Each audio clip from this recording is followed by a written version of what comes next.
Volcoross is the third boss of Amirdrassil, the Dream's Hope raid. This boss is a huge DPS race.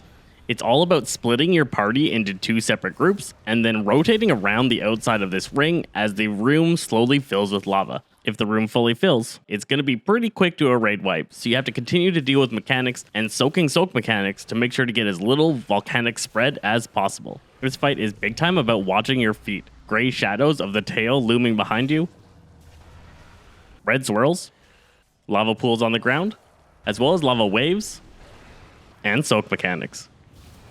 Just make sure your tanks swap targets on every cast of Cataclysm Jaws before it lands. So as long as you avoid what you're not supposed to stand in what you are supposed to stand in, taunt at the appropriate time, and bring that DPS, this boss is going down.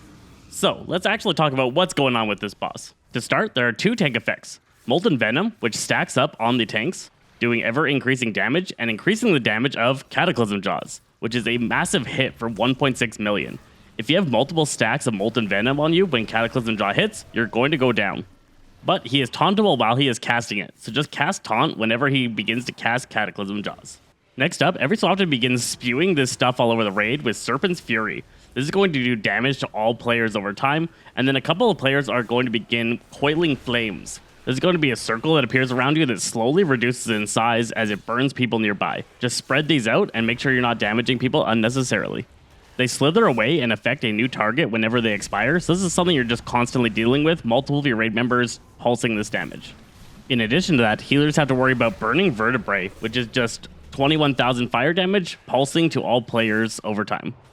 You need to be constantly watching your feet for the Scorch Tail crash. This is going to be a shadowy area that appears across the platform, and then after a delay, the massive tail smashes on the ground. On Heroic and higher, it will then also shoot out lava waves out to the side that do a decent chunk of damage. Whenever he reaches 100 energy, he'll descend and then erupt, shooting out massive lava globules.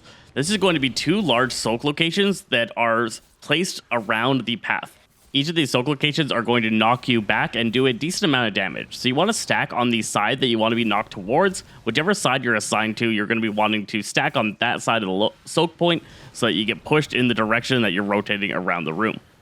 If at least 4 people do not soak each of these, it's going to rapidly accelerate the enrage mechanic by spreading a lot of lava across the ground. Regardless of how many people soak, there is still quite a bit of lava spread. The lava on the ground is Hellboil. This is going to deal 123,000 damage every second that you're within it, so just avoid it at all costs. If the room ever fully fills with Hellboil, he'll begin Serpent's Wrath, rapidly increasing his damage dealt every 0.5 seconds, as well as pulsating AoE damage. Just don't let it happen. His other enrage mechanic is if nobody is within melee range of him, he'll begin pulsating extreme amounts of damage. Just make sure there's always an engaged tank to stop this effect. And finally, to make your life harder, Volcanic Disgorge is going to put red swirls on the ground that slowly spread Hellboil wherever they land. This is to make sure that you're going to be losing space to Hellboil no matter how well you handle the soak mechanics. And that's all for Volcoross. If you figured all these mechanics and you're able to bring the necessary DPS to take this thing down, you're going to have a nice and easy boss fight. I hope this guide helped you figure out how to take this boss down, and if it did, I hope you give me a like and a subscribe. I'm Zesty Phresh from Zesty Games, and we'll catch you guys next time.